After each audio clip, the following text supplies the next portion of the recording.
itangazo ni irya polisi ikorera mu mujyi wa Kigali mu turere dutatu tugize umujyi wa Kigali, Nyarugenge, Kicukiro ndetse na Gasabo. Polisi yatangaje ko ibinyabiziga biri kwiyongera mu mujyi wa Kigali ari nako impanuka ziyongera mu mujyi wa Kigali. Bityo rero polisi yatangije gahunda ya Gerayo Amahoro, ubwo polisi iganiriza abamotari ndetse n'abashoferi yongera kubibutsa gukoresha umuhanda birinda impanuka zikunze kubera mu mujyi wa Kigali, akenshi zikunze guterwa n'abamotari ndetse n'abanyonzi.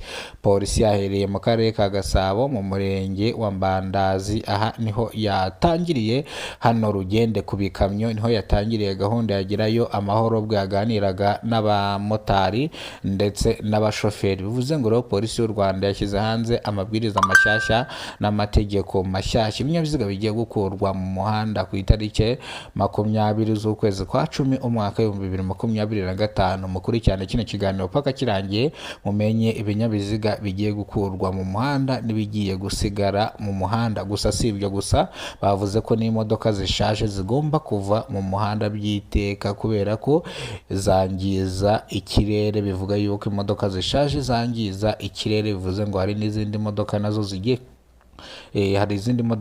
gukurwa mu muhanda. Icyo musabwa ni ugukurikirana kino kiganiro mukamenya moto zigiye gukurwa mu muhanda n'imodoka zigiye gukurwa mu muhanda n'amategeko mashyashya polisi ishyize hanze. Gusa uno munsi ku itariki zisanga 14 z'ukwezi kwa 10 umwaka 2025 nibwo polisi yari iri hano mu mujyi wa Kigali irimo irahagarika ibinyabiziga byose babicekinga nimba bishaje cyangwa bikiri bizima kugira ngo bikurwe mu muhanda. Kira ku itangazo ry'umujyi wa Kigali, umujyi wa Kigali watangaje ko abantu bubaka mu buryo butemewe n'amategeko inzu zabo zizajya zisenwa.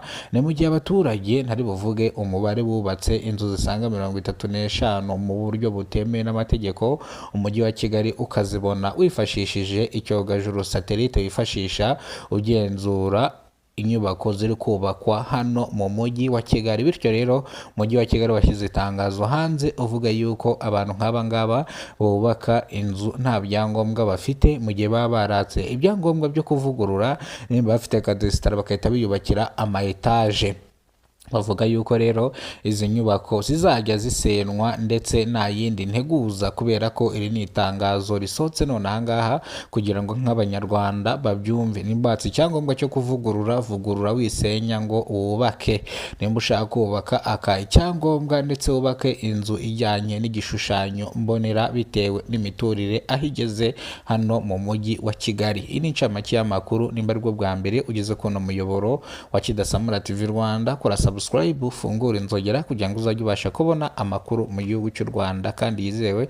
Kidasamura ni ihuriro ry'ibiganiro bitandukanye hano mu gihugu cyacu cy'u Rwanda. Reka rero amakuru yacu tuyatangirire hano mu mujyi wa Kigali mu turere dutatu tugize umujyi wa Kigali, Nyarugenge, Kicukiro ndetse na Gasabo. Polisi yatangije gahunda ya Gerayo Amahoro, ubwo iteranyiriza hamwe abamotari n'abashoferi kongera kubakangurira gukoresha umuhanda kugira ngo birinde impanuka zikunze kubera hano mu mujyi wa Kigali.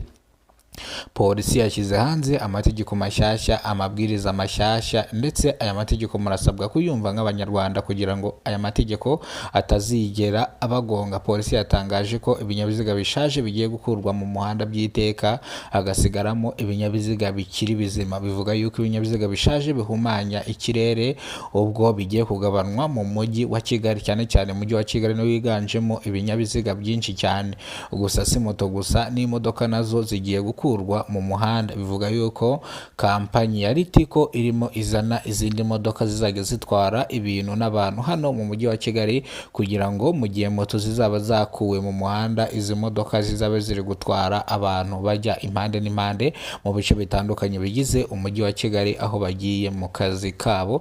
Ibi ngibi abamotari ntago bigize babyakira, ndetse mu itangazo polisi yatangaje bari muri gahunda ya Gerayo Amahoro, polisi irimo yibutsa abamotari n'abashoferi. Abamotari bahise bakubitamo kano kajambo ati se afande, ko moto zacu zishorera igihugu kandi moto zacu tukaba dutanga amafaranga y'imisoro, amafaranga kubaka amashuri, ibitaro ndetse n'imihanda, kubera iki izi moto zigiye gukurwa mu muhanda? polisi yabasubije mu ijwi rituje cyane irababwira ati muhumure ntabwo moto zigiye kuva mu muhanda ari izi zanyu, turi kuvuga moto zashaje, nimba nawe ufite moto yashaje genda uyikoreshe kugira ngo itazakurwa mu muhanda, ntabwo bari kuvuga yuko moto bazazica mu mujyi wa Kigali. Ngaho nguko rero ayo ni amakuru meza abamotari abagezeho none ahangaha bagaserebura muri gahunda ya Gerayo Amahoro. Ni mu gihe rero abaturage bavuga yuko moto zibafasha mu buzima bwabo bwa buri munsi, bityo rero zitagakwiye gukurwa mu mihanda bitewe n'uko zibafasha muri byinshi, aho bashaka kugera barahagera, kandi izi modoka bavuga zikoresha tapandigo ntabwo zibageza aho bashaka. Bavuga yuko izi modoka zigenda zinahagarara zigatinda ku muhanda, ubwo nk'ugiye mu kazi asanga yakererewe bitewe n'uko izi modoka zigenda zihagarara. Izi ni imbogamizi abaturage bagiye batanga ku bitekerezo bitandukanye, bivuze ngo ibi byari byatangajwe mu nama ya Sena ubwo abasenateri bateranye biga ku kibazo cya moto mu mujyi wa Kigali, birangira rero bemeje yuko izi moto zigomba kugabanwa mu mujyi wa Kigali, ariko ibi ngibi ntabwo byakunze kubera ko ni ibintu bitari bikwiye, kandi iki gitekerezo cyatekerejwe habayeho guhubuka. Bivuga yuko rero ibingibi bitazigera bishyirwa mu bikorwa. Itangazo rya polisi ni ahangaha rirangiriye. Reka dusimbukire ku itangazo ry'umujyi wa Kigali, ndetse abaturage nari buvuge mu izina bubatse inzu zisaga 35 mu buryo butemewe n'amategeko. Umujyi wa Kigali ukaba watangaje ko ba nyiri izi nzu babihanganiye kubera ko izi nzu zigeretse inshuro 5. Bavuga yuko gusenya etaje ntago ari ibintu byoroshye, baba barashoyeho amamiliyari menshi cyane. Bavuga yuko ari umujyi wa Kigali watangaje yuko inyubako ziri kuzamurwa mu mujyi wa Kigali zigomba kuba zifite ibyangombwa byemererwa ko izo nzu zaba ziri kubakwa mu mujyi wa Kigali, kandi zikubakwa hakurikije igishushanyo mbonera. Umujyi wa Kigali wifashishije icyogajuru satellite ukoresha ugenzura isi, ndavuga ikirere cy'u Rwanda, n'inyubako ziri kubakwa hano mu mujyi wa Kigali. Bavuga yuko cyafashe inzu zisaga 35 zubatswe mu buryo butemewe n'amategeko hano mu mujyi wa Kigali, ubwo batse ibyangombwa byo gusana bikarangira biyubakiyemo amazu ahambaye cyane.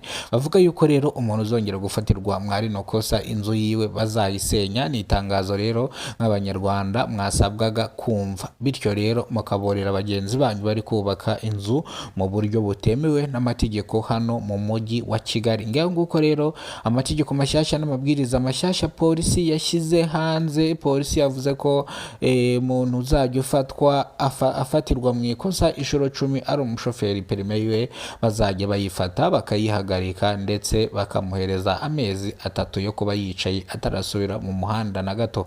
Bivuze ngo abashoferi bagomba kwitwara mu gihe bari mu mihanda, kubera ko amakosa 10 ahambaye cyane cyangwa akakaye nko gutwara wasinze cyangwa guparika kuri borodire, bivuga yuko ibi ngibi amakosa azajya aba 10 azajya ahagarikwa nibura amezi 2 mu muhanda, akabanza kiga amategeko y'umuhanda.